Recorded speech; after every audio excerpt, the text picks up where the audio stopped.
Salut mon ami, c'est Jonathan. Et ce matin, je te demande 3 minutes. 3 minutes contre une vie. C'est un drôle de pari, tu crois pas? Et pourtant, je crois que ça peut être gagné. Tu sais pourquoi? Parce que Dieu en est capable. J'ai que 3 minutes. Alors j'aimerais que tu m'écoutes. Donne-moi simplement ces 3 minutes pour te dire ce que j'ai à te dire ce matin. Pas plus. Tu te sens essoufflé. Tout s'embrouille dans ta tête. Tu le montres pas, mais t'es épuisé moralement. Peut-être qu'il y a quelque chose qui fait pression sur toi. Et parfois, il y a même des idées qui viennent dans ta tête et qui te poussent à en finir. Tu sais quoi? La Bible dit dans le psaume chapitre 34 verset 9, Sens et vois combien l'Éternel est bon. Tu peux être heureux si tu cherches en lui ton refuge. Alors tu es en train de te dire, Dieu, mais qu'est-ce qu'il a fait pour moi? Dans tout ce que j'ai subi dans le passé, dans tout ce que je subis aujourd'hui, il est où? Je le vois pas. Je sais. Ça semble incohérent ce que je te dis. T'as du mal à le voir. Peut-être qu'on a déjà essayé de t'aider plusieurs fois, et là t'es en train de te dire mais on a déjà essayé de m'aider, et ça a jamais marché, pourquoi ça marcherait aujourd'hui? T'as essayé sans Dieu. C'est vrai, ça n'a pas marché. Alors essaye avec lui. Dieu est toujours là. Et si toi t'es toujours là, c'est parce que Dieu a un plan pour toi. Et tu sais quoi? Juste après ce message, je vais te partager le témoignage de Nadia, ma femme. Elle aussi, elle a eu quelque chose de terrible, un passé noir, difficile, mais elle a accepté de se laisser trouver par Dieu. Et j'aimerais que tu écoutes son témoignage, jusqu'au bout. Je sais qu'il peut te donner de l'espérance. Et qui sait, peut-être que c'est la solution que t'attends. Alors je te donne quelques petits conseils si tu veux bien les prendre. Ne laisse pas cette voix dans ta tête te dire que tu ne vaux rien, qu'il vaudrait mieux en finir avec ta vie, que t'as pas de valeur. C'est un mensonge. T'as du prix aux yeux de Dieu. Et Dieu a prévu quelque chose de formidable pour toi. Crois-moi. Peut-être qu'aujourd'hui tu vois rien. Parce que dans ta tête tout est noir, tu broies du noir et t'es incapable de voir autre chose que des choses négatives. Ça tourne en boucle dans ta tête parce que t'es vidé, épuisé. Dieu a un plan de restauration et de délivrance pour toi. Tu dois vivre. Tu dois vivre parce que Dieu t'aime et qu'il a un projet pour toi. Tu dois vivre parce que tu as une famille qui t'aime. Tu dois vivre parce que tu as de la valeur, parce que tu es né et que Dieu l'a voulu.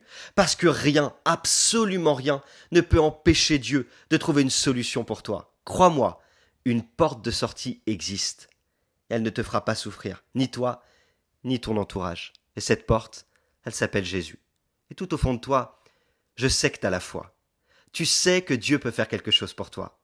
Alors prie avec moi, simplement quelques instants. Seigneur, tu vois où j'en suis. J'en peux plus. Je suis épuisé. Viens à mon aide. Je veux vivre. Alors enlève ces pensées noires et viens déposer ta lumière en moi, au nom de Jésus. Si tu crois que quelqu'un d'autre a besoin d'entendre ça, alors fais passer ce message, parce que 3 minutes peuvent suffire à changer toute une vie. N'oublie pas, Dieu a mis son potentiel en toi. Bonjour, je m'appelle Nadia et puis je voulais te raconter comment j'ai échappé au suicide. Voilà, ma petite histoire commence dans un foyer où mon père il voulait pas de moi. Donc très jeune, j'ai eu ce sentiment de rejet, ce manque d'amour. Malgré tout ce que ma mère pouvait m'apporter, c'était pas suffisant. Alors les années ont passé, j'ai grandi et arrivé à l'âge de 12 ans, j'ai rencontré des personnes qui pratiquaient le spiritisme et j'ai cherché des réponses au travers ça. Et au lieu de trouver des réponses, j'ai trouvé des angoisses. Parce qu'à partir de ce jour, j'arrivais plus à dormir la nuit. J'avais peur du noir. J'avais besoin d'avoir une lumière constamment dans ma chambre, allumée. Je voyais des enfants qui mouraient, qui s'allongeaient dans mon lit. Enfin, c'était une catastrophe. C'était une vie d'angoisse. Mais personne n'avait la solution pour mon souci. Alors, je me suis habituée à vivre avec. Quelques années plus tard, j'ai pris la décision d'essayer d'exister par mes propres choix. Et j'avais repéré un groupe de jeunes qui me plaisait bien parce que je les voyais heureux, je les voyais ce qu'ils faisaient, c'était plaisant, tout ça, ça m'attirait vraiment. Alors ça fait que j'ai rejoint ce groupe qui était un peu plus vieux que moi et j'ai commencé à sortir très jeune en boîte et bien sûr tout ce qui s'ouvrait à moi comme l'alcool, la drogue.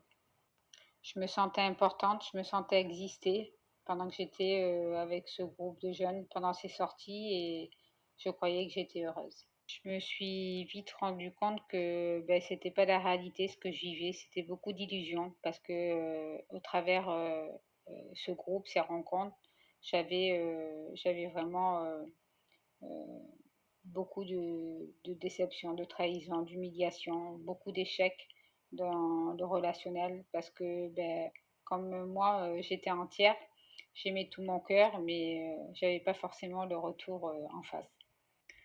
Mais comme je connaissais que ça comme vie, ben, je continuais à sortir et à sortir.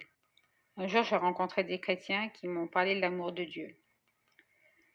Bien sûr, bah, j'ai pas pris au sérieux, j'ai pas considéré parce que pour moi, croire en Dieu, c'était être faible.